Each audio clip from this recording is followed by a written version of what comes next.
केदारनाथ धाम उत्तराखंड की सबसे खूबसूरत मंदिर केदारनाथ धाम की, जहां पांडवों को मिली थी पाप से मुक्ति। केदारनाथ भारत के 12 ज्योतिर्लिंगों में केदारनाथ धाम सबसे अधिक ऊंचाई पर स्थित है। यह धाम मंदाकिनी नदी के समीप 3581 मीटर की ऊंचाई पर स्थित है। ये उत्तराखंड का सबसे बड़ा और विशालकाय शिव मंदिर है, जो पत्थरों के शिलाखंडों को जोड़कर बनाया गया है। यह ज्योतिर्लिंग त्रिकोण आकार का है। इसकी स्थापना के बारे में कहा जाता है कि हिमालय के केदार श्रृंग पर भगवान विष्णु के अवतार नर और नारायण ऋषि ने कठोर तपस्या की थी। उनकी तपस्या से प्रसन्न होकर भोलेनाथ प्रकट हुए और उन्हें ज्योतिर्लिंग के रूप में सदा वास करने का वर दिया। यह मंदिर एक 6 फीट ऊंचे और चौकोर चबूतरे पर बना हुआ है। मंदिर के मुख्य भाग मंडप और गर्भगृह के चारों ओर प्रदक्षिणा पथ स्थित है। बाहर प्रांगण में नंदी बैल वाहन के रूप में विराजमान है। मंदिर का निर्माण किसने करवाया, इसका कोई लिखित या प्रमाणिक उल्लेख नहीं मिलता, लेकिन मान्यता है के अनुसार इसकी स्थापना आदि गुरु शंकराचार्य ने की थी।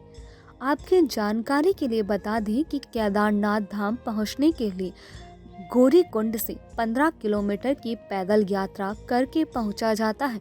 बाबा केदारनाथ धाम का इसके निर्माण में भूरे रंग के बड़े बड़े पत्थरों का प्रयोग बहुत अधिक किया गया है। मंदिर की छत का निर्माण लकड़ी से किया गया है, जिसके शिखर पर सोने का कलश स्थापित है। केदारनाथ मंदिर को 3 भागों में विभाजित किया गया है। पहला गर्भगृह, दूसरा दर्शन मंडप और तीसरा सभा मंडप। इस जगह पर सभी तीर्थ यात्री जमा होते हैं।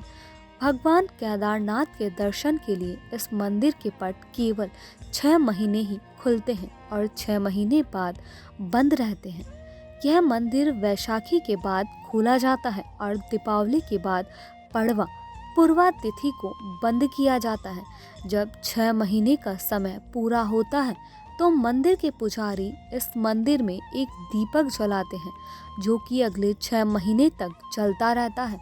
6 महीने बाद जब यह मंदिर खुलता है तब यह दीपक जलता हुआ मिलता है। ऐसी मान्यता है कि जब द्वापर काल में पांडवों ने महाभारत के युद्ध में विजय हासिल की, तो तब उन्हें इस बात का एहसास हुआ कि उन्होंने अपने भाइयों सगे संबंधियों का वध किया। उन्होंने बहुत पाप किया है, इसे लेकर वह बहुत दुखी होते हैं। इन पापों से मुक्ति पाने के लिए पांडवों ने भगवान शिव के दर्शन के लिए काशी की यात्रा शुरू की और काशी जा पहुँचे। लेकिन जब उन्हें इस बात का पता चला कि भगवान भोलेनाथ नाराज होकर केदारनाथ चले गए, फिर पांडव भी उनके पीछे पीछे केदारनाथ पहुंच गए।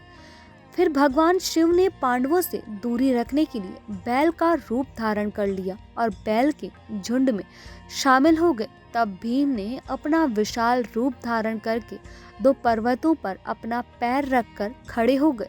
सभी पशु भील बलि के पैरों के नीचे से चले गए, परंतु भगवान शिव अंतर्ध्यान होकर भूमि में समाने ही वाले थे कि भीम ने भोलेनाथ की पीठ को पकड़ लिया। पांडवों की इस भक्ति और साधना को देखकर भगवान भोलेनाथ बहुत प्रसन्न हुए और उन्हें दर्शन दिए और पांडव को उस पाप से मुक्त कर दिया। इसके बाद पांडवों ने यहाँ पर केदारनाथ के मंदिर का निर्माण करवाया था, जिसमें आज भी बैल की पीठ की आकृति पिंड के रूप में विराजमान है और उसकी ही पूजा की जाती है। आज हमने आपको बताया केदारनाथ धाम, जो सबसे खूबसूरत मंदिर जहां पांडवों को मिली थी पाप से मुक्ति। अगली बार फिर हाजिर होंगे एक दिलचस्प किस्से और कहानी के साथ। तब तक के लिए नमस्कार।